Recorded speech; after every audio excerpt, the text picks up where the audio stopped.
మా ఎమ్మెల్యేల అందరికన్నా అదృష్టవంతురాలు మా ప్రశాంతమ్మ గారు అని చెప్పి నేను తెలియజేస్తున్నా. ఎందుకంటే ఈ మహానాడు కోవూరులో జరగడం అనేది నిజంగా కరెక్ట్ ప్లేస్.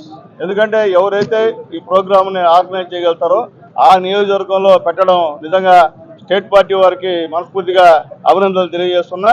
అలాగే ఇప్పుడు మేము మా పెద్దలు చెప్పినట్టు, మా జిల్లా అధ్యక్షులు గారు చెప్పినట్టు, మా మంత్రులు చెప్పినట్టు మీరు ఏ బాధ్యత తప్పు చెప్తే ఆ బాధ్యత చేసేదానికి సిద్ధంగా ఉన్నామని చెప్పి కూడా మీకు తెలియజేస్తూ, అలాగే ముఖ్యంగా ఈ యొక్క మహానాడు ప్రాధాన్యత ఏంటంటే మా యువ నాయకుడు రాబోయే రోజుల్లో ఈ రాష్ట్రాన్ని శాసించి ముందుకు నడిపేటువంటి మనగాడు మా లోకేష్ బాబు గారు వర్కింగ్ కమిటీ ప్రెసిడెంట్ గా అయినటువంటి సందర్భంగా మొట్టమొదట మహానాడిని మా జిల్లాలో పెట్టడం నిజంగా మా అందరూ అదృష్టం. ఎందువల్లంటే వేదికలు చూడండి ఒకసారి, అంతా యోధులు మహామహులు.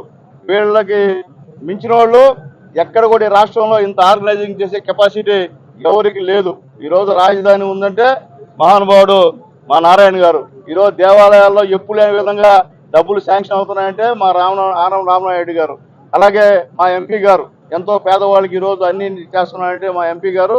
అట్లాగే గతం నుంచి ఎన్నో మహానాళ్ళు సమర్థవంతంగా నిర్వహించినటువంటి మా అధ్యక్షుడు మా బేదా రవిచంద్ర గారు ఇక్కడ ఉన్నారని చెప్పి మేము తెలియజేస్తున్నాం. వీళ్ళందరి నాయకత్వంలో ఎక్కడ కూడా ఎప్పుడు కూడా ఇలాంటి మహానాడు చరిత్రలో కూడా రాబోయే రోజుల్లో కూడా జరగకుండా ఒక్క నెల్లూరు జిల్లాలో జరిగిన మహానాడిని చరిత్రలో చెప్పుకోవాలని చెప్పి కూడా మేము కోరుకుంటూ, దీనివల్ల ఖచ్చితంగా కోవూరు కాన్స్టిట్యున్సీకి ఒక మంచి పేరు మొత్తం దేశం మొత్తం మీద గుర్తింపు రావాలని మనస్ఫూర్తిగా కోరుకుంటున్నాను.